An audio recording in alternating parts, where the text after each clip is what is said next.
Vidéo sous forme de tuto pour présenter Sway, apprendre à y accéder et à le prendre en main. Sway est une application de présentation développée par Microsoft en utilisant simplement et assez intuitivement la technique du glisser-déposer. Elle permet de créer des présentations intégrant évidemment du texte, mais surtout des contenus multimédia issus de votre ordinateur, du web, voire de YouTube, Twitter ou encore Facebook.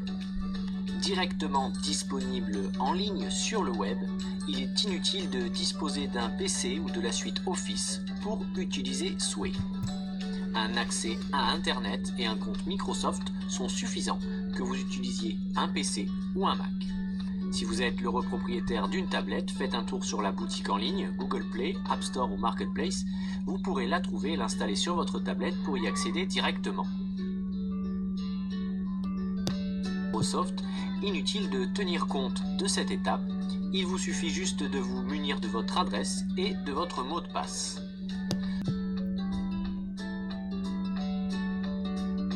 Pour se connecter à son compte Sway, il suffit de chercher Sway sous votre moteur de recherche préféré ou vous rendre directement à l'adresse www.sway.com. Là, cliquez sur le petit rectangle C'est parti qui vous fait de l'œil. Entrez l'adresse de votre compte Microsoft, celle que vous avez indiquée lors de l'inscription à l'étape 1. Cliquez sur Suivant et vous accédez à cette page. Entrez de nouveau l'adresse de votre compte Microsoft et votre mot de passe. Cette fois-ci, c'est vraiment parti. Welcome on board. Vous voici sur le tableau de bord de Sway.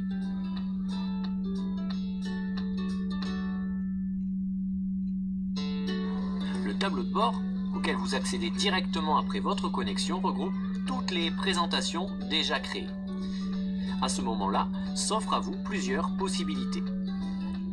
Ouvrir une présentation existante, il suffit alors de cliquer dessus.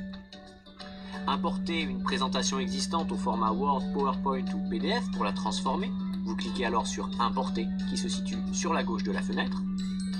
Créer une nouvelle présentation et vous cliquez sur Créer nouveau, situé soit à gauche de la fenêtre, soit dans le coin supérieur droit.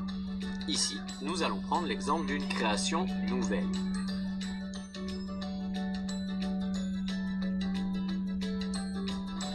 Lorsque vous créez une nouvelle présentation, voici ce qui s'offre à vous. Votre fenêtre est alors découpée en 4 parties modulables. Le scénario, situé au centre, l'aperçu, situé à droite, la barre des menus, noire, est située tout en haut de la fenêtre, et la colonne de gauche, qui varie selon vos besoins.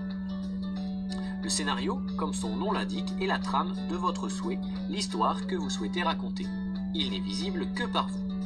C'est là que vous allez ajouter ou supprimer des éléments à votre présentation, les agencer et les redimensionner. Les fonctions de personnalisation sont assez réduites, mais c'est aussi ce qui fait la force de cette application. On ne perd pas de temps sur la conception et le rendu est tout de même très bon. L'aperçu, situé à droite, est ce que va voir votre lecteur. Assez réduit dans le mode conception, il est utile pour se rendre compte d'un rapide coup d'œil des modifications apportées à la présentation. Il s'actualise automatiquement lorsque vous modifiez le scénario. La barre des menus, en noir et située tout en haut de la fenêtre, vous permet d'accéder aux différentes fonctionnalités de Sway. Elle se compose de 5 onglets principaux qui, lorsque vous cliquez dessus, font varier la colonne située à gauche de la fenêtre. L'onglet Insertion vous permet d'intégrer des contenus multimédia issus de très nombreux sites, Facebook, YouTube, Twitter, Flickr par exemple. Pour cela, il suffit en fait de cliquer sur Suggestions et de chercher la source où vous voulez chercher votre document. Une fois que vous l'avez trouvé, vous allez sur votre page et vous copiez-collez le lien de ce document-là. Une fois qu'il est copié, on le colle dans la barre de recherche en haut, on le recherche et il apparaît. Automatiquement, avec un mouvement de glisser-déposer, on vient le déposer dans le scénario. Si on n'a pas de source exacte et qu'on veut en chercher une à partir de banques de données qu'on retrouve sur internet, on tape un mot-clé, on clique sur la petite loupe et là, à partir de ce qui est tapé, plusieurs sources apparaissent et on peut encore faire un mouvement de glisser-déposer. Sinon, si on dispose d'un document sur son ordinateur, on clique sur charger, on le recherche sur son bureau par exemple, puis on clique dessus et là il va être intégré automatiquement à votre scénario.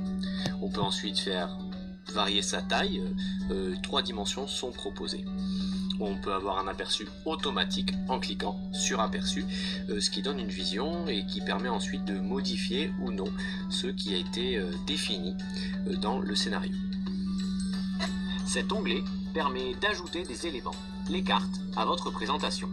Il peut s'agir de texte sous forme de titre ou de texte moins mis en évidence, d'éléments multimédia, images, vidéos, tweets, codes incorporés ou graphiques, de groupes d'éléments qui se font sous forme automatique, c'est-à-dire juxtaposés, de piles, de comparaisons, de diaporamas ou de grilles.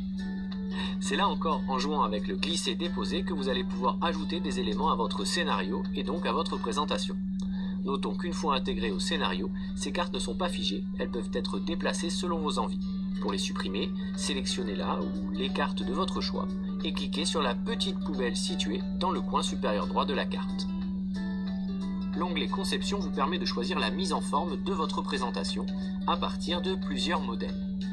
A noter que malgré le faible nombre de propositions à première vue, la mise en forme est personnalisable et vous pouvez alors modifier la palette des couleurs de votre thème, la police utilisée, l'intensité des animations lors de la lecture de votre présentation.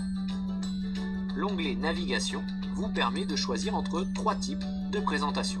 Le premier, situé le plus haut, vous propose une présentation qui défilera verticalement. Le deuxième propose une navigation horizontale. Et le troisième sous la forme un peu plus classique de diapositives qui s'enchaînent. Pour choisir votre modèle de navigation, cliquez dessus. A noter que vous avez la possibilité de changer de modèle, cela n'affectera pas le contenu de votre scénario. Enfin, l'onglet Remixer est à privilégier si vous n'avez aucune idée de l'aspect à donner à votre présentation, mais à éviter si vous êtes content de votre travail. En effet, il vous proposera une vision tout à fait personnelle de votre souhait en changeant les modèles de conception et de navigation sélectionnés. A noter que si vous cliquez dessus par inadvertance ou bout du risque, et que vous souhaitez malgré tout revenir en arrière, vous pouvez cliquer sur la petite flèche tournée vers la gauche, située juste à gauche de l'onglet Remixer. Inutile de préciser à quoi sert la petite flèche tournée vers la droite. En haut à droite de votre fenêtre, toujours dans la barre de menu, d'autres fonctionnalités sont proposées. L'onglet Lecture vous permet de visionner votre présentation en plein écran et tel que la verront vos lecteurs. Pour revenir au mode Conception, cliquez sur le petit stylo qui apparaît en haut à droite. L'onglet Auteur vous permet de générer un lien afin de partager votre souhait avec d'autres personnes tout en leur donnant l'autorisation de le modifier. L'onglet Partage vous permet de modifier la visibilité de votre souhait en le rendant public ou privé. En mode privé, seul vous y aurez accès. Il vous permet aussi de générer un lien afin de partager votre présentation avec les personnes de votre choix, mais cette fois-ci, les destinataires du lien n'auront qu'une autorisation de lecture et non de modification, comme avec la touche Auteur. Enfin, si vous êtes anglophone, les 3 petits points situés en haut à droite vous permettront d'accéder à la touche didacticielle qui vous redirigera vers la chaîne YouTube de Office Vidéo, sur laquelle vous aurez accès à différents tutos. Petite remarque avant de se quitter et de vous laisser prendre en main cet outil, les sauvegardes sont automatiques. Aussi, il serait vain de chercher l'onglet sauvegarde ou de paniquer si votre ordinateur venait à planter en pleine réalisation de votre travail. En vous reconnectant à votre tableau de bord Sway, vous devriez retrouver toutes vos dernières modifications. Maintenant, à vous de jouer et de créer votre première présentation Sway.